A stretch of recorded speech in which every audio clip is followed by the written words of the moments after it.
Hello, everyone, and welcome to the English Leap podcast. My name is Jennifer. And I'm Daniel. How are you doing today, Daniel? I'm doing great, Jennifer. It's been a productive day so far. How about you? I'm feeling fantastic. I'm especially excited about today's topic. I think we're going to have an engaging conversation. Absolutely. Today, we're delving into something that touches every one of us, our daily routines. It's the rhythm that keeps our lives moving forward. Exactly. From the moment we wake up to the moment we fall asleep at night, we follow certain habits that define our day. But tell me, Daniel, what exactly does a typical day look like for different people? That's a great question. Daily routines can look very different depending on your lifestyle, but they're made up of the little things we do regularly. Throughout today's episode, we'll be sharing our own routines, from the way we start our mornings to how we wind down in the evening. That's right. And along the way, we'll talk about how having a routine can help you feel more balanced and in control. It's all about finding what works best for you. Exactly. But before we dive into that, I'd like to introduce our vocabulary expert, Crystal. After each section, she'll break down key words and phrases to help you grasp the language better. Crystal, we're excited to have you with us today. Thanks, Daniel. I'm happy to be here, and I can't wait to help our listeners break down some vocabulary along the way. Wonderful. Let's begin with the morning routine. So as a student, my mornings are pretty structured. I usually wake up around 7 a.m., and I take a moment to stretch and breathe before I get out of bed. It's a gentle way to start the day, and it helps me feel more alert. Then I head to the bathroom to brush my teeth and wash my face. It's a refreshing start. That sounds nice. I wake up a bit earlier, around 6:30 a.m., since my job requires me to start early. The first thing I do is drink a glass of water to hydrate, and then, like you, I brush my teeth and wash my face. It really sets the tone for the day ahead. Exactly. Hydrating first thing in the morning is such a good habit.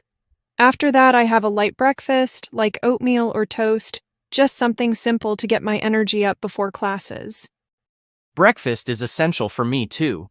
I usually go for eggs with toast, or sometimes I mix it up with a smoothie. After breakfast, I take a few minutes to check my emails and review my to-do list, so I know what's on the agenda for the day. I do the same. I check my class schedule and make sure I'm ready for the day ahead. It's always nice to feel organized before jumping into things. Absolutely. Having that calm, organized start to the day really makes a difference. Now, to help our listeners dive deeper into the vocabulary we've just used, let's hand it over to Crystal. Crystal, could you walk us through some of the key terms from our morning routines? Absolutely, Jennifer. Let's take a closer look at some key vocabulary from your conversation. Stretch. To extend your body or limbs to loosen up your muscles, which Jennifer does to ease into the day. Hydrate. To give your body water. Daniel starts his day with a glass of water to hydrate himself. Light breakfast. A small, simple meal in the morning, like oatmeal or toast. Jennifer prefers a light breakfast to get her energy up for the day. To-do list. A list of tasks you plan to complete during the day. Daniel reviews his to-do list every morning to stay organized. Those are some useful terms from your morning routine. Now, back to you, Jennifer. Thanks, Crystal. I think understanding these terms in context really helps our listeners absorb them better. Absolutely. And now that we've got the morning covered, it's a great time to move on to the afternoon routine. Shall we, Jennifer? Sounds perfect, Daniel. Afternoons for me are when I'm most focused. I usually have classes or study sessions, and I try to take it one step at a time. If it's a long study session, I make sure to take short breaks to stretch and move around. It helps keep my mind fresh. That's a smart approach. My afternoons are usually the busiest part of my day, with meetings or project work. But like you, I make sure to take breaks, even if they're just a few minutes. I find that stepping away from the desk to stretch or get a snack really helps me recharge.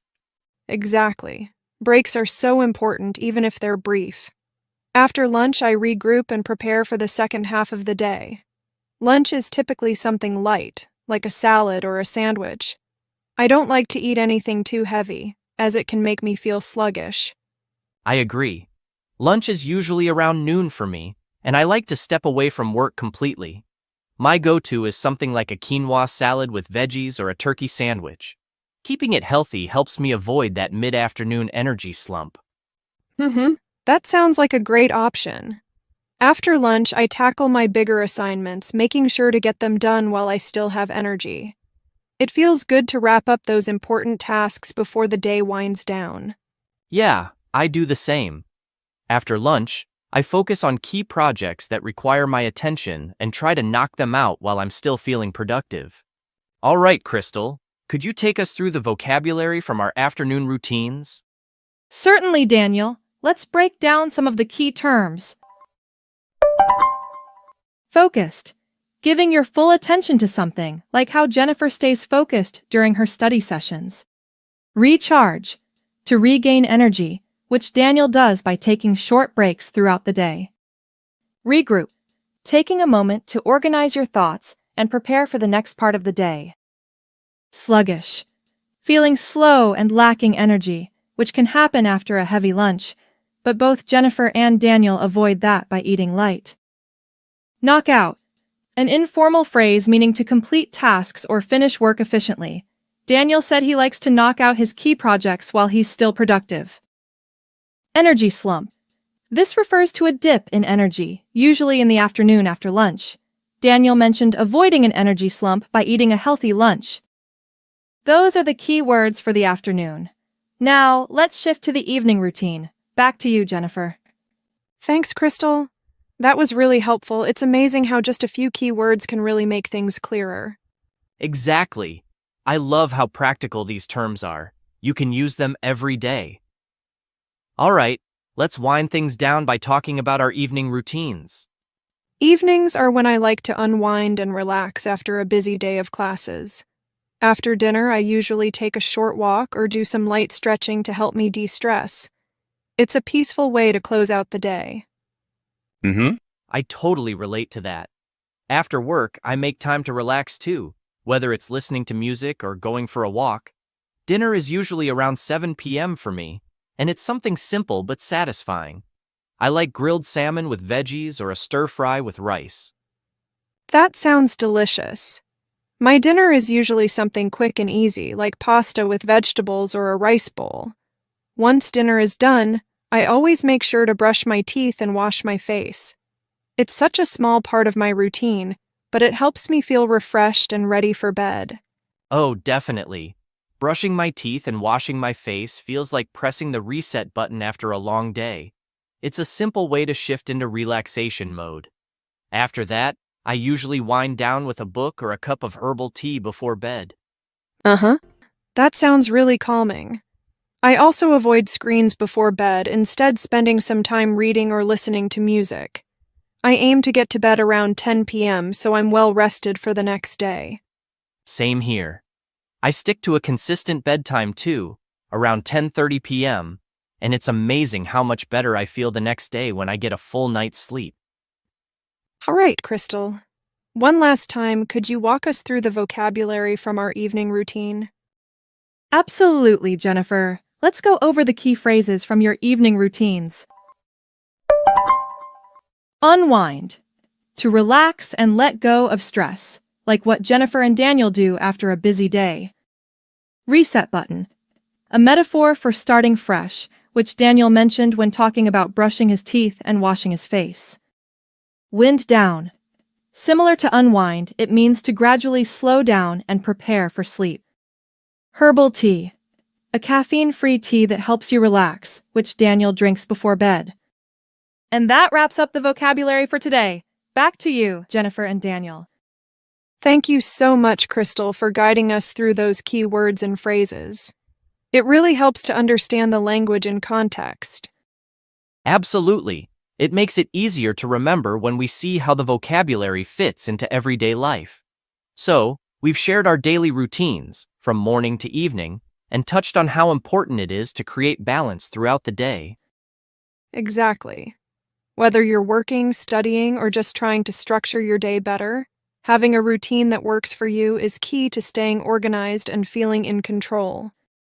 And remember, it's not just about staying productive, it's about taking those moments to relax, recharge, and take care of yourself. All right, well, that's all for today's episode. We hope this conversation gave you some helpful insights and tips for your own routine. A big thank you to Crystal for breaking down the vocabulary today. We really appreciate it. Thanks for joining us, everyone. Keep building those healthy habits, and we'll see you next time on the English Sleep Podcast. Take care and have a balanced, productive day ahead.